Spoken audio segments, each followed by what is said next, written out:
¿A qué se debe el nombre POC? Hay que recordar que es un acrónimo.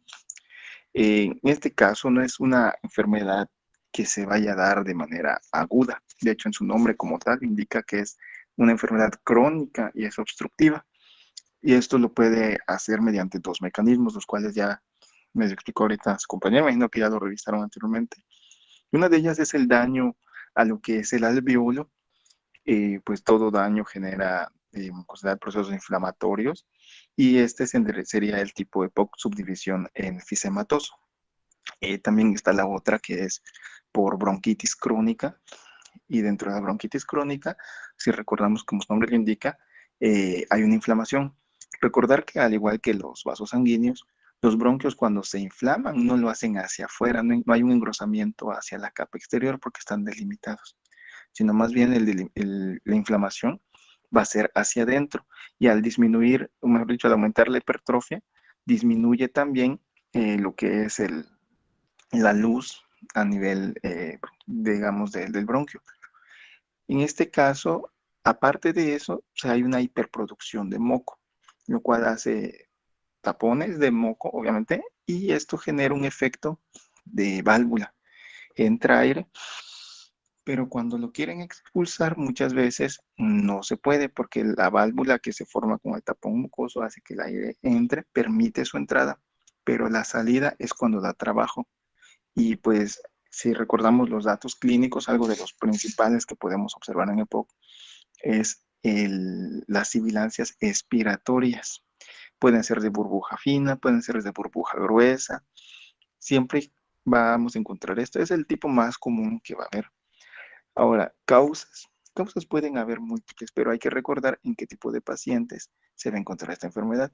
Normalmente esta enfermedad se va a dar en pacientes de ya más de 35 años, es decir, pacientes adultos, en los cuales pues ya hay un antecedente de humo. Humo en general es un, digamos, un precursor, un factor de riesgo. Sin embargo, el humo del tabaco es aún del más peligroso, es el principal tipo de factor desencadenante. En pocas palabras, pacientes fumadores, hay que pensar siempre esto. Este tipo de enfermedad, por su tipo de evolución, no va a presentarse en pacientes pediátricos. Tampoco se va a presentar en pacientes, digamos, no sé, menores de 20 años, 30 años, debido a que pues necesita la cronicidad dentro de su mismo nombre, pues, para poderse presentar como tal. Lo que sí es que debido a que, por ejemplo, si nuestros papás en algún momento están fumando demasiado y nosotros estamos cerca, nosotros también estamos siendo fumadores, tal vez no activos, pero sí fumadores pasivos, y eso me va predisponiendo con tiempo. Recordemos de que dentro de los componentes que hay, cuando se inician, por ejemplo, si yo soy la persona fumando, pues entra aproximadamente entre 20 y 30 sustancias, pero cuando lo exhalo, esas sustancias ya han sido metabolizadas, y los metabolitos pues son productos de desecho. Eso lo va a respirar las personas que no estén fumando, pero que están alrededor de mí. Entonces es tan peligroso como para el fumador activo como para el fumador pasivo. Otra cosa, también se da dependiendo del trabajo. Como dije hace un momento, pues humo en general es un factor de riesgo. Tal vez ya no nos ha tocado mucho en esa época, pero anteriormente, creo que hasta todavía podemos observar en las ciudades, mucha gente cocina con leña.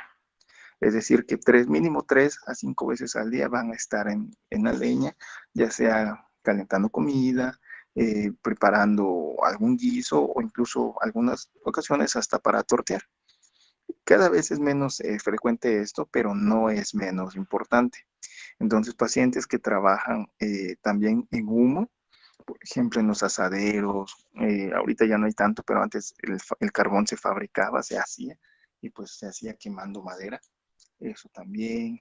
Realmente hasta los que son personas agricultoras, pues tienen cierto riesgo por el humo que hay. Entonces, sí, en este caso también interviene mucho lo que es el tipo de trabajo, o más bien los patrones de este tipo de conducta. Se le llama normalmente biomasa. Entonces, este tipo de situaciones nos van, digamos, como que predisponiendo, van causando broncoconstricción, prácticamente son más irritantes. Entonces, si nosotros vemos un paciente en el rango de edad, hay que preguntar dos cosas. si hay antecedentes de asma o de atopía, porque recordemos que el asma es una patología muy similar. Sin embargo, digamos, la distribución de edades de aparición del cuadro nos puede ayudar a descartar. En el asma es poco probable, si no es que casi imposible, que se presente de manera aislada después de los 35 años. Mientras que el EPOC es prácticamente imposible que se presente en pacientes en edad escolar. Entonces, eso nos comienza a diferenciar. Pero si encontramos un paciente en 30 años, ya puede presentar cuadros de EPOC, pero también podemos presentar cuadros de asma. Nosotros preguntamos, ¿ha tenido antecedentes? El hecho de preguntar si tiene o ha tenido asma no me lo descarta, porque muchas veces los pacientes no se dan tratamiento o no saben realmente qué enfermedad tiene, tal vez no se ha presentado mucho. Hay que comenzar a preguntar antecedentes de atopía o antecedentes de aparición de humo, si ha habido disnea en el esfuerzo. Ya recordemos que la disnea es más sensación, que es algo más subjetivo, pocas palabras, que objetivo. Lo que sí podemos preguntar es si hay presencia de esputo, si el esputo tiene purulencia, si ha habido sibilancias, si es muy frecuente que comience a tener problemas pulmonares a nivel, bueno, en el invierno. Entonces, todo esto es lo más común. El síntoma más común que vamos a encontrar es la disnea, síntoma. Pero para poder medir si realmente es una disnea o es una dificultad respiratoria, entonces sí necesitamos realizar gasometrías arteriales. En el caso de digamos que la evolución de la disnea sería disnea, dificultad respiratoria y por último insuficiencia respiratoria. ¿Qué tienen de diferencia? Las definiciones dicen que disnea es la sensación de falta de aire. Dificultad respiratoria ya es algo más clínico, ya es algo más objetivo, ya podemos analizarlo como lo que son la aleteo nasal, disociación abdominal, retracción retroesternal, intercostal, uso de musculatura accesoria, ya podemos presentar incluso acrocianosis, hay realmente varias formas de determinarlo. Entonces, ya cuando hay insuficiencia respiratoria, ahí sí necesito una gasometría que me vaya a demostrar si realmente hay un patrón, digamos, de alteración en los gases a nivel sanguíneo, secundario obviamente a un problema respiratorio. Entonces, ahí sí vamos a utilizar el MCR para poderlo identificar.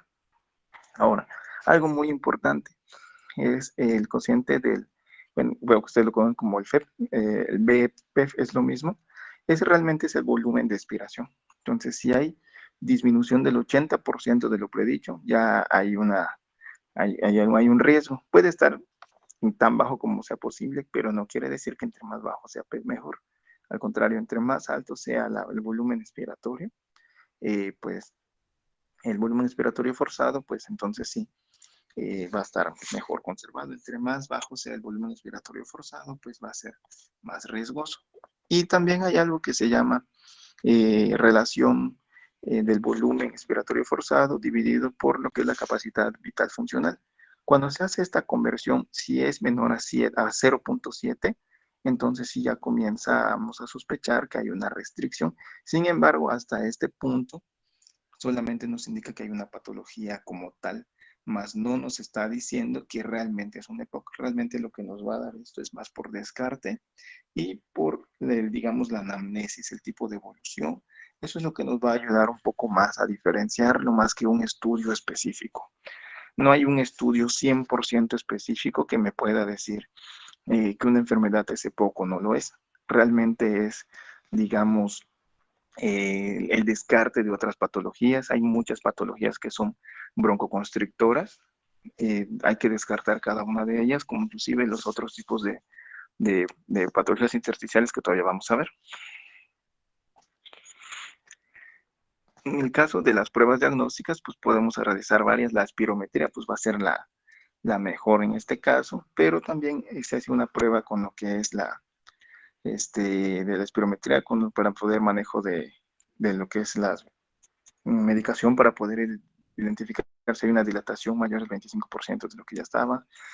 También se hace radiografías. En las radiografías se hace más para descartar otro tipo de patologías. pero no se va a realizar con la idea de que me aparezca directamente. Sí voy a encontrar un patrón de este, trama broncoalveolar incrementada, pero tampoco es 100% diagnóstica. La gasometría arterial pues me serviría para detectar lo que es la insuficiencia respiratoria y sobre todo para saber si necesitamos oxigenar. También lo que es la oximetría de pulso, esa sí es muy indispensable. ¿Por qué? Normalmente en la oximetría de pulso nosotros nos podemos guiar si ya realmente hay una alteración como tal. Lo normal es que haya mayor de 95% de saturación de oxígeno. Ya es riesgoso si hay menor de esto. Sin embargo, menor de 90 ya es muy indicativo de dificultad respiratoria, insuficiencia respiratoria. Menor de esto va a producir disnea y ya va a producir datos francos de dificultad respiratoria. Y dentro de eso hay que mantener siempre el oxígeno suplementario para poder llevarlo más de 88%. Muchas veces, cuando hay pacientes crónicos, realmente la saturación de oxígeno puede estar en 90 y a lo mejor nosotros nos asustemos en un paciente si no conocemos su sintomatología. Si todavía estamos preguntando datos y tomamos la oximetría, nos vamos a asustar. Realmente con que haya una saturación arriba de 88 ya es muy, muy bueno. Arriba de 90 ya es súper bien. Rara vez pacientes que ya tienen una enfermedad establecida crónica, vamos a observar que ya digamos, se concentra hasta arriba de 98, 99%. Normalmente, pues recordemos que como son crónicas, casi siempre cuando se les da tratamiento es porque ya pasaron un tiempo sintiéndose mal, es porque ya ese tiempo que pasó sintiéndose mal no llevó un tratamiento, entonces comienza a presentar síntomas ya más severos y es cuando llegan a consulta. Entonces, no es imposible, pero sí es poco frecuente. De los fármacos que podemos dar, podemos diferenciarlos en lo que son en casos agudos y digamos, tratamiento de sostén o en exacerbaciones. Y como ya explicó su compañera lo de exacerbaciones, pues es realmente si cuadros severos desencadenados en más de 12 en un año ya se considera que ya hay muchas exacerbaciones. Lo ideal sería que no estuvieran. Prácticamente la terapia inicial o el de elección van a ser los broncodilatadores de acción corta, ya los explicaron, los SABA, los que son los anticolinérgicos igual de acción rápida. Entonces, de esos ya mencionamos los más comunes, el salbutamol, el bromuro dipratropio, eh, van a ser los principales que van a estar utilizando. Ahora, cuando hay exacerbaciones frecuentes, sí se van a necesitar utilizar fármacos de acción prolongada. Mencionó uno muy bueno, el salmeterol con fluticasona, es el Ceretide. Puede venir en disco, puede venir en aspersor. De la forma que sea, los dos son muy efectivos. Realmente esos son para tratamientos largos y de sostén. No es como que utilizando estos ya no me va a volver a pasar nada. Es muy importante también cambios al estilo de vida porque si no, no puede haber una persistencia de los cuadros. Hay otros agonistas perdón, antagonistas de los receptores muscarínicos que pueden tardar hasta 36 horas, como el tiotropio. Ese tipo de fármacos pues son un poco caros. Tal vez no todos mis pacientes lo puedan comprar, pero los que tengan oportunidad se van a ver muy beneficiados de ese tipo de fármacos. En el caso de los que son el salmeterol con fluticasona, por ejemplo, se consideran de acción prolongada, pero sería de acción media realmente. Se puede dar incluso esteroides, la fluticasona de hecho ya es uno de ellos. En el tratamiento a largo plazo, pues se pueden dar inhalados. Rara vez vamos a necesitar darlos vía oral, salvo que después de las exacerbaciones. Ahí sí valdría la pena. Hay que también tener a mi paciente con sus vacunas, sobre todo las de influenza, porque gran parte de las exacerbaciones que ya mencionó su compañera van a ser dados por procesos infecciosos. Ya mencionó lo que son los criterios de Antonisen, hay que tenerlos muy en cuenta. Se toma, en el caso específico del hace poco, se toma que si hay purulencia y hay aumento de las expectoraciones, entonces se inicia el proceso de antibióticos. No siempre cuando veamos, digamos, una flema amarilla en cualquier otra situación, claro, en un niño o un adulto, quiere ser indicativo de tratamiento antibiótico. En este caso sí, porque los pacientes que tienen EPOC tienen mayor riesgo de infecciones, incluso por bacterias que no son muy extrañas, sino bacterias comunes, y pueden presentar cuadros muy severos. Entonces sí se recomienda tratamientos, eh, pues antibióticos en este caso, casi siempre con betalactámicos. Hay que tener igual en consideración algo, los mecanismos de acción de estos tipos de fármacos antibióticos. Recordemos que parte de estos van a ser, digamos que afectan la barrera del de la bacteria, pero algunos otros, como los que son los macrólidos, incluso las quinolonas, pueden atacar otro tipo de receptores dentro de estos, que incluso si hay bacterias que son intracelulares, pueden ser atacadas. Entonces, lo ideal tendría que ser un tratamiento de 3 a 10 días, dependiendo de qué tipo de patología estemos sospechando.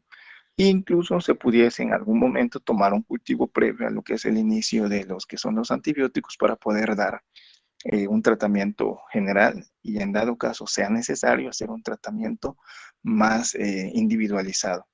En el uso del oxígeno casi siempre, pues ya bueno, ya lo explicó su compañera igual, vamos a encontrar que eh, va a ser suficiente con puntas nasales. eh, en ocasiones sí puede ser incluso necesario el uso del CPAP y muy rara ocasión, salvo que ya haya una dificultad, una insuficiencia respiratoria establecida con una descompensación metabólica, ya podríamos poner una ventilación mecánica invasiva. Entonces, estos realmente son, digamos, criterios de uso directo. Ahora, en el caso de lo que son las rehabilitaciones, es así, se recomienda canalizar al paciente a un especialista o una especialista en fisioterapia. Ellos van a ser los ideales para poder recuperar, digamos, la funcionalidad al día. Algo muy importante es saber cuándo darle tratamiento nosotros, que recordar que nosotros vamos a ser médicos comunitarios y muchas veces en nuestras comunidades no tenemos los recursos ni los insumos necesarios para poder dar tratamientos. Entonces, si nosotros no tenemos cómo realizar los estudios diagnósticos y mi paciente es muy sugestivo de este tipo de patologías, vamos a referirlo a una unidad de segundo nivel para que pueda ser tratado por un especialista, se le hagan los estudios requeridos, porque en este caso, si no se le hace lo que es la, este, la espirometría para conocer el volumen de expiración forzada, pues no vamos a poder llegar a un diagnóstico verdadero. Sí podemos dar tratamientos empíricos, pero pues no vamos a poder llegar a a un diagnóstico 100% certero. No sé si hay alguna pregunta o alguna duda hasta este momento o algún comentario que quieran agregar.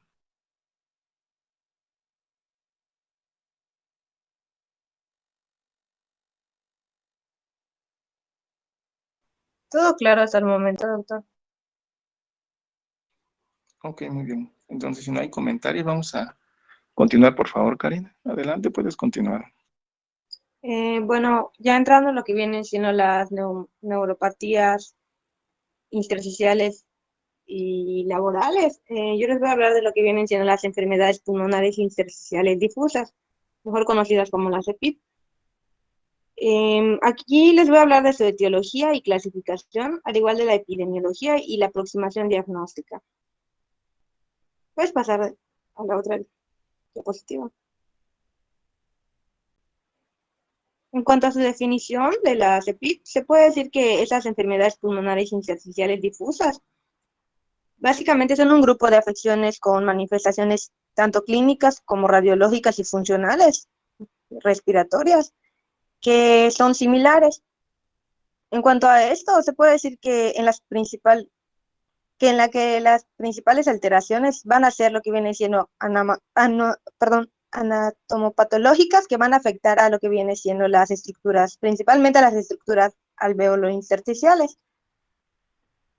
Ya en cuanto al término EPID, se puede decir que estas no solo implican a lo que vienen siendo las estructuras alveolo-intersticiales, sino que también van a abarcar a lo que viene siendo las pequeñas vías aéreas. Entre ellas van a estar lo que vienen siendo las arterias y las venas pulmonares. Puedes pasar a la otra. En cuanto a su etiología y clasificación, Se puede decir que las causas de lo que vienen siendo las EPID son muy variadas. Actualmente se conocen lo que vienen siendo 150 orígenes diferentes, en el cual pues el 35% de los casos es posible identificar el agente causal. Puedes pasar a la siguiente. En cuanto a su clasificación de lo que vienen siendo las EPID, se puede decir que se modificó pues a raíz de ciertos consensos elaborados, por lo que vienen siendo la Sociedad Torácica Americana, por sus siglas en inglés ATS, y la Sociedad Respiratoria Europea, por sus siglas en inglés AERS, entre los años 2000 y 2002. Aquí se puede decir que se introdujo lo que viene siendo una nueva denominación, la cual viene siendo las neumonías intersticiales idiopáticas. En esa se van a incluir 7 entidades clínico-patológicas que les voy a explicar ahorita. Puedes pasar a la siguiente. Se puede decir que aparte de las neumonías intersticiales idiopáticas, se van a distinguir de las dos clases de las enfermedades pulmonares intersticiales difusas. La primera vendría siendo las de causa conocida o asociadas con otras entidades clínicas bien definidas, y las otras vienen siendo las primarias o asociadas con enfermedades no bien definidas. Ahorita les voy a mostrar un cuadro. Puedes pasar a la siguiente.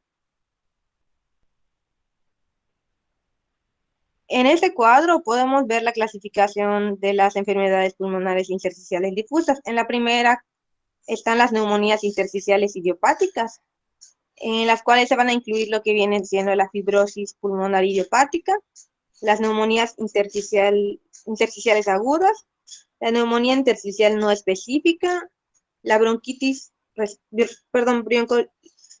bronquiolitis respiratoria asociada con una neumopatía intersticial difusa, la neumonía intersticial descamativa, la neumonía organizada criptogénica y la neumonía intersticial linfoide o linfocítica. Ya en cuanto a las enfermedades pulmonares intersticiales de causa conocida o asociadas con entidades bien definidas, van a incluirse las asociadas con enfermedades del colágeno, las causadas por polvos inorgánicos, neumoconiosis, también las introducidas por fármacos y radioterapia. Al igual se van a incluir las causadas por polvos orgánicos, neumonitis por hipersensibilidad o alveolitis alérgicas extrínsecas. También se incluyen las asociadas con enfermedades hereditarias. Y ya en la tercera y por última, que vienen siendo las enfermedades pulmonares intersticiales primarias o asociadas con procesos no bien definidos. Estas van a incluir lo que viene siendo la sarcoidosis, la proteinosis alveolar, la microlitiasis alveolar y linfagiolemiomatosis, las eosinofilias pulmonares, la granulomatosis de células de Langerhans, conocidas como histiosis X, histiocytosis X y la amiloidosis. También se va a incluir lo que vienen siendo las asociadas con enfermedades inflamatorias del intestino. Puedes pasar a la siguiente.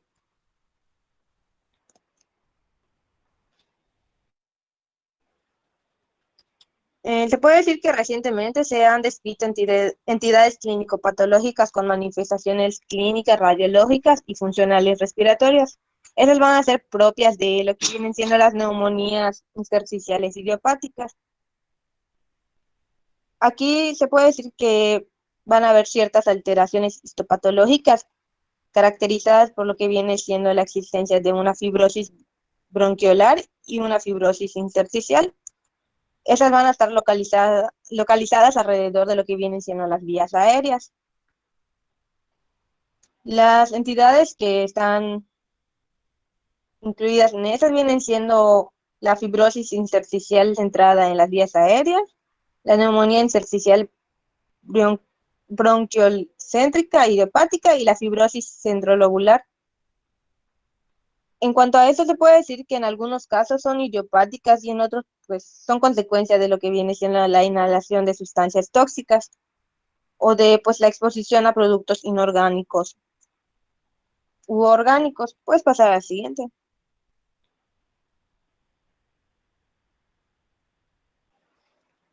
En sí, se puede decir que no se ha determinado si esas entidades son enfermedades bien diferenciadas. Se puede decir que representan una respuesta fibrótica secundaria a agresiones diversas y son distintos estadios de un mismo proceso. O se puede decir que son estadios iniciales de otras enfermedades fibrosantes. Pero por otra parte, también se han referido casos con los datos clínicos propios de una enfermedad pulmonar intersticial difusa, en los que la única alteración histopatológica es la metaplasia peribronquiolar. Ya en cuanto a otra entidad clínica, pues se puede decir que la reciente descripción es que la fibroelastosis pleuroparenquimatosa idiopática va a cursar asimismo con manifestaciones típicas de las neuropatías intersticiales. Y actualmente, pues estas entidades no se incluyen aún en la clasificación de lo que vienen siendo las EPID. Puedes pasar a la siguiente. En cuanto a su epidemiología, se puede decir que la EPID más estudiada es la fibrosis pulmonar idiopática. En cuanto a esta, se estima que su incidencia oscila entre los 4.6 y los 7,4 casos por 100.000 habitantes al año, y su prevalencia pues alcanza la cifra de 20 casos por cada 100.000 habitantes en los hombres y de 13 casos por cada 100.000 habitantes en cuanto a las mujeres. Las más frecuentes son lo que vienen siendo la fibrosis pulmonar idiopática, la sarcoidosis, la neumonía organizada criptogénica y las enfermedades pulmonares intersticiales difusas asociadas con las enfermedades de colágeno. También la neumonitis por hipersensibilidad. Es pasar al siguiente.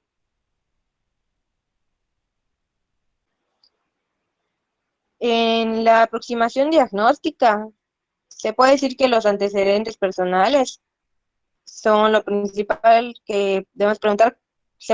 Nosotros debemos de hacer una correcta anamnesis y una buena exploración física, la cual pues nos va a orientar al diagnóstico en una tercera parte de lo que viene siendo la CEPID. Se puede decir que la historia clínica la debemos hacer detallada, esto con el objetivo de identificar posibles factores de riesgo, tanto pasados como actuales. En cuanto a esto, los aspectos a considerarse van a ser la edad y sexo, antecedentes familiares, el consumo de tabaco, historia ocupacional y laboral, fármacos, radioterapia y enfermedades sistémicas. Puedes pasar a la siguiente.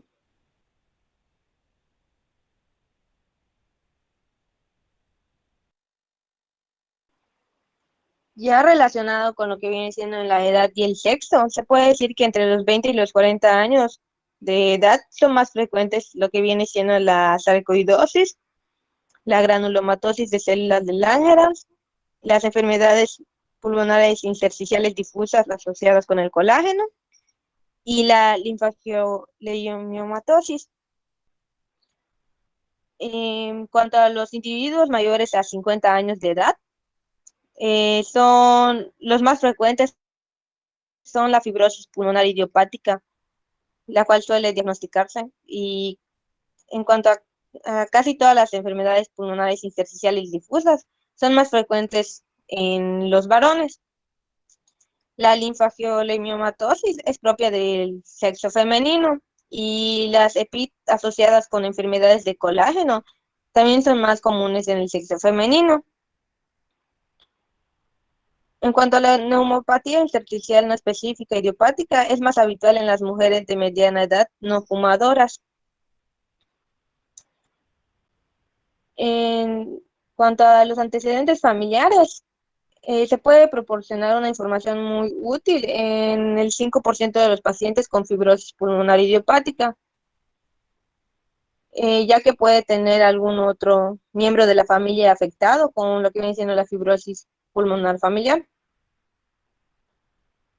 Son entidades clínicas con una historia hereditaria y pues en ellas puede encontrarse una EPIT asociada, como podrían ser la microlitiasis alveolar, la neurofibromatosis múltiple y la sarcoidosis.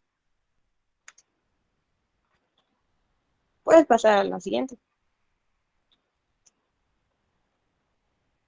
Ya relacionado con el consumo de tabaco, se puede decir que obviamente son propias del sujeto fumador. Esas vienen siendo la neumonía intersticial descamativa, la bronquiolitis respiratoria asociada con una EPIT y la granulomatosis de células de Langerhans. En cuanto a esto, ocurre lo contrario con lo que viene siendo la sarcoidosis y la neumonitis por hipersensibilidad. En cuanto a la fibrosis pulmonar idiopática, se puede decir que es más frecuente en individuos que pues fuman. Y ya en la historia ocupacional y laboral, se puede decir que la exposición a agentes orgánicos puede ser causa de una neumonitis por hipersensibilidad. En cuanto a la exposición a polvos inorgánicos o sea, pueden provocar una neumoconiosis. Ya en la anamnesis laboral, pues debe ser extensa e incluir las actividades laborales y respecto a ellas, pues se puede, o sea, en especial lo que se debe preguntar es sobre la fecha y la duración en la que tuvo lugar la exposición. También debe averiguarse si hay contacto con aves, uno de los motivos principales por la cual pues se da la neumonitis por hipersensibilidad. Puedes pasar a la siguiente.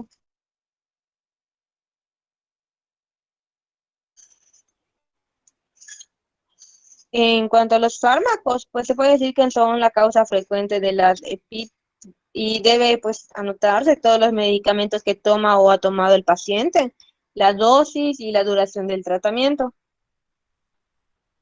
También aquí entra la radioterapia. Pues se puede decir que la radioterapia torácica puede ser una causa de las EPIT. Las enfermedades sistémicas también, pues se puede decir que en cuanto a las enfermedades sistémicas, colagenosis y la sarcoidosis pueden asociarse con una enfermedad pulmonar intersticial difusa, a lo cual debe indagarse sobre los síntomas y los signos de esta. En algunos casos, pues las EPIT pueden preceder en años a las manifestaciones, las cuales van a ser extrapulmonares de las enfermedades del colágeno. Puedes pasar a la siguiente.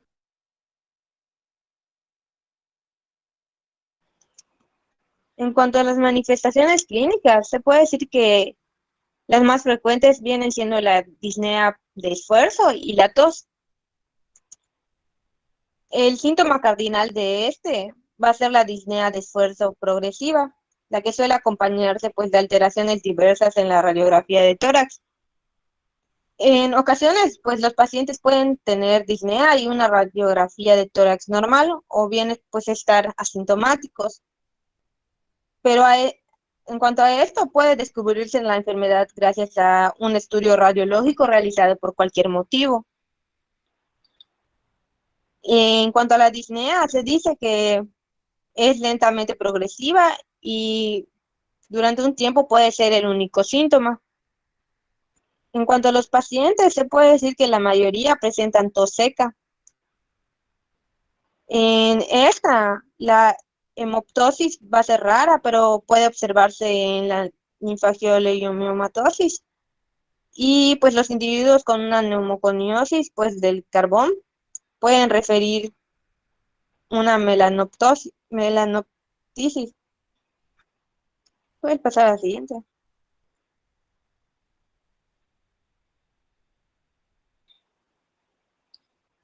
Se puede decir que algunas de esas enfermedades van a cursar con síntomas respiratorios de aparición subaguda o en dado caso aguda.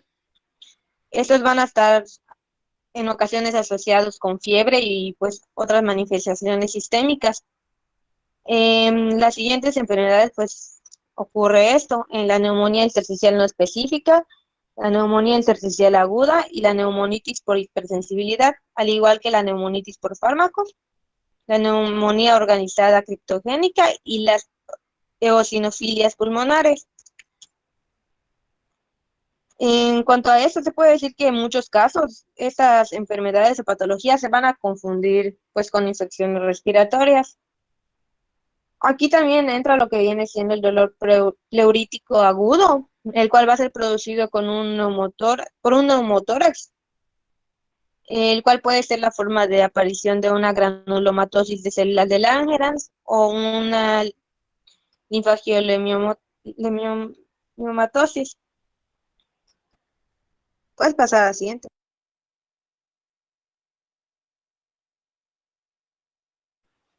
En cuanto a su exploración física, en estos van a ver pues los estertores crepitantes y las acropagias, aunque no están presentes en todas las enfermedades pulmonares intersticiales difusas. También en la auscultación se puede decir que vamos a percibir lo que vienen siendo sibilancias en las neumonitis por hipersensibilidad y en las eosinofilias pulmonares. También se puede decir que a medida que la neumopatía progresa, se va a desarrollar una hipertensión pulmonar, la cual va a dar lugar a signos y síntomas típicos de un cor pulmonar, el cual es una afección en el lado izquierdo del corazón. En cuanto a eso, un aspecto esencial son las manifestaciones clínicas extrapulmonares que pueden estar presentes en diferentes enfermedades asociadas con las de PIT. Puedes pasar a la siguiente.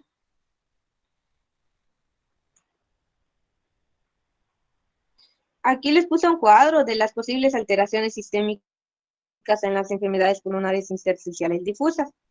Aquí se da la afección dérmica, la cual está en la cual está incluida lo que viene siendo el eritema nodoso, que pertenece a la sarcoidosis y enfermedades del colágeno, los neurofibromas y las manchas café con leche, que son asociados a neurofibromatosis múltiple con enfermedad de Buhn-Reichlin-Gauss, y el nódulo subcutáneo, que está asociado a artritis reumatoide, neurofibromatosis múltiple y sarcoidosis, el exantema de Rash eriotropo, que está asociado a dermatomiosis, y el albinismo, el cual está asociado al síndrome de Hermansky-Pudlak.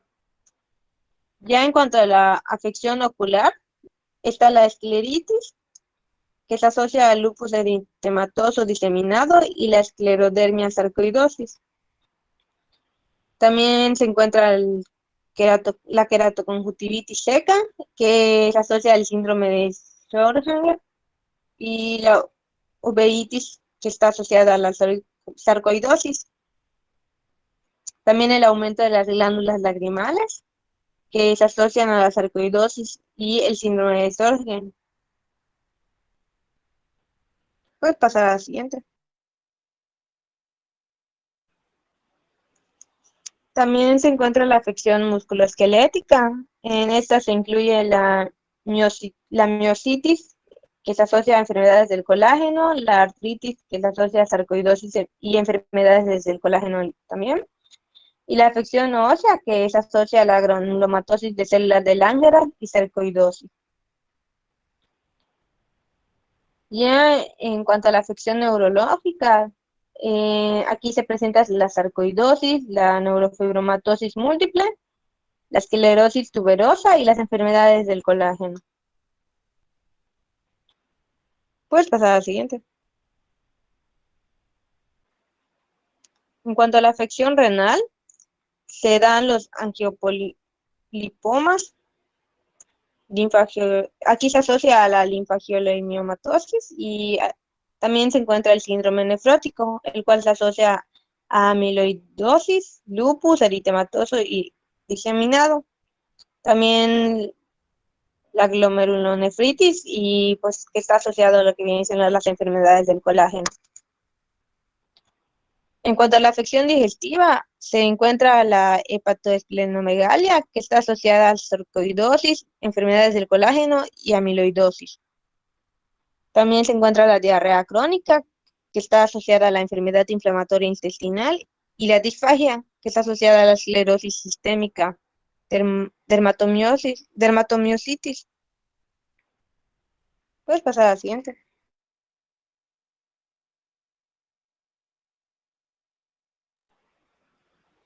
La afección cardíaca. Bueno, aquí está la miocarditis, que está asociada a la sarcoidosis, y la pericarditis, que está asociada a enfermedades del colágeno. Y ya por último, en las afecciones endocrinas, se encuentra la hepatoesplenomegalia, la cual está asociada a lo que viene siendo la sarcoidosis, la granulomatosis de células de Langerhans. Puedes pasar a la siguiente. Ya en cuanto a los análisis sanguíneos, pues los datos que se encuentran en estos análisis tienen gran interés en el diagnóstico de algunas EPID. Entre ellos se puede decir que en cuanto a la enfermedad de las eosinofilias pulmonares, la alteración analítica que podremos observar van a ser de las eosinofilias, la proteinosis alveolar y pues de otras enfermedades pulmonares intersticiales. Se va a poder observar un aumento del lactato deshidrogenasa sérica. En la sarcoidosis podremos observar la hipercaluria y la hipercalcemia.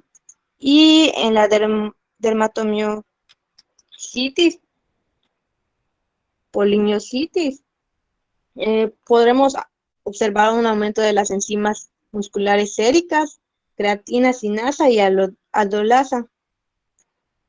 En la dermatomiositis y la poliomielitis también podremos observar el anticuerpo anti 1 y en la artritis reumatoide vamos a ver la alteración del factor reumatoide. También el anticuerpo de anticirulina. En el lupus eritematoso diseminado vamos a ver la alteración de anticuerpos antitisulares. Y en la enfermedad de la esclerosis sistémica progresiva vamos a ver anticuerpos del antígeno nuclear extraíble y el anticentrómero. Y en la neumonitis por hipersensibilidad vamos a ver la alteración de precipitinas séricas. Puedes pasar a la siguiente.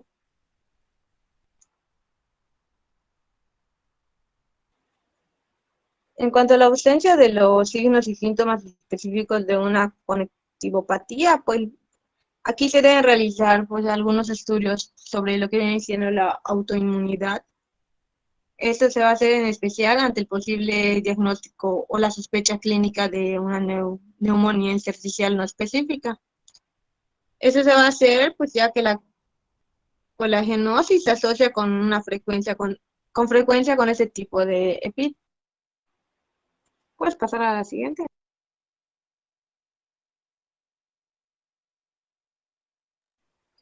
En cuanto a esto, deben determinarse los anticuerpos anticitoplasma de los neutrófilos, ya que pues en ciertas enfermedades pulmonares intersticiales difusas,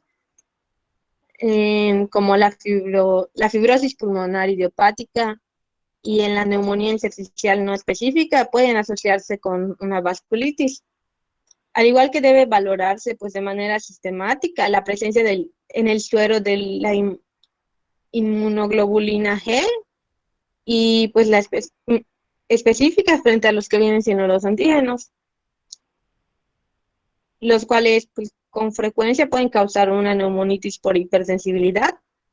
Esto se da porque las manifestaciones radiológicas de esas neumonitis son similares a las de lo que viene siendo la neumonía intersticial no específica y la fibrosis pulmonar idiopática. Pues pasar a la siguiente.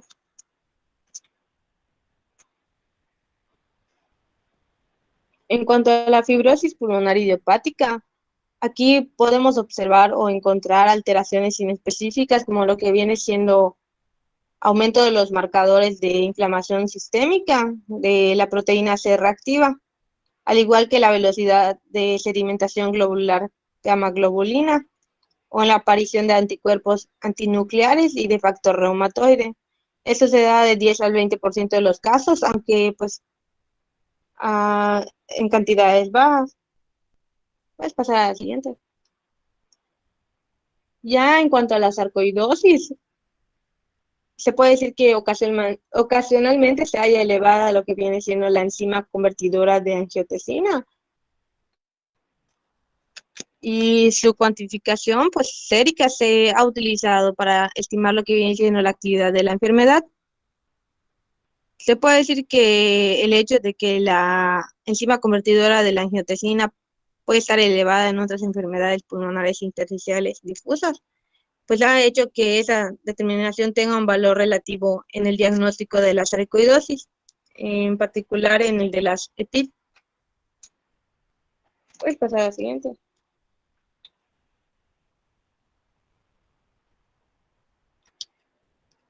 En los marcadores séricos, se puede decir que el análisis de los marcadores séricos ha sido el objetivo de numerosos estudios con el fin de optimizar el diagnóstico, de valorar el pronóstico y la respuesta al tratamiento. Esto va a ser, o se hace mediante métodos no invasivos. Se puede decir que los marcadores estudiados son mediadores proinflamatorios y profibróticos, con relevancia en la patogenia de la CEPID.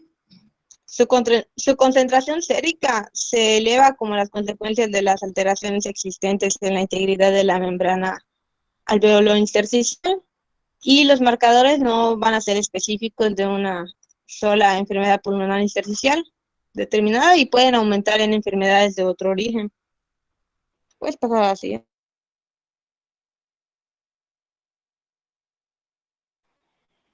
Se puede decir que en cuanto al incremento sérico de algunas proteínas implicadas en las patogenias de la fibrosis pulmonar idiopática, pueden ser útiles para predecir algún tipo de mortalidad. Se puede decir que entre esas proteínas se van a incluir los marcadores de daño de las células epiteliales alveolares, la KL6 y la MUC1 o Krebs de Bunden, la mucina también, la SPA o proteína surfactante A, la MMP7, la metaloproteinasa de matriz 7. También en cuanto a los marcadores de activación de los macrófagos alveolares, que es la CCL18 o ligando de quimosina 18.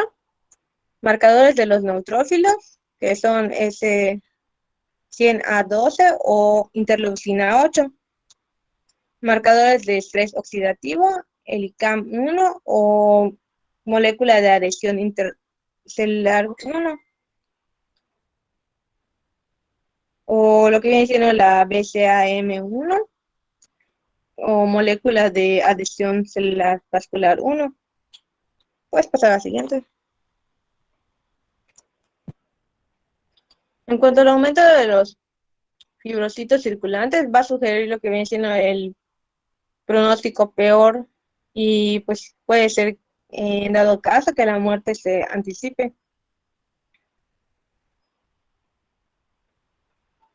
En cuanto a esto, es difícil que la determinación del único mediador sea útil para estimar la evolución de la CEPID, sobre todo si se tiene en cuenta que son múltiples los mediadores implicados en la patogenia de la enfermedad.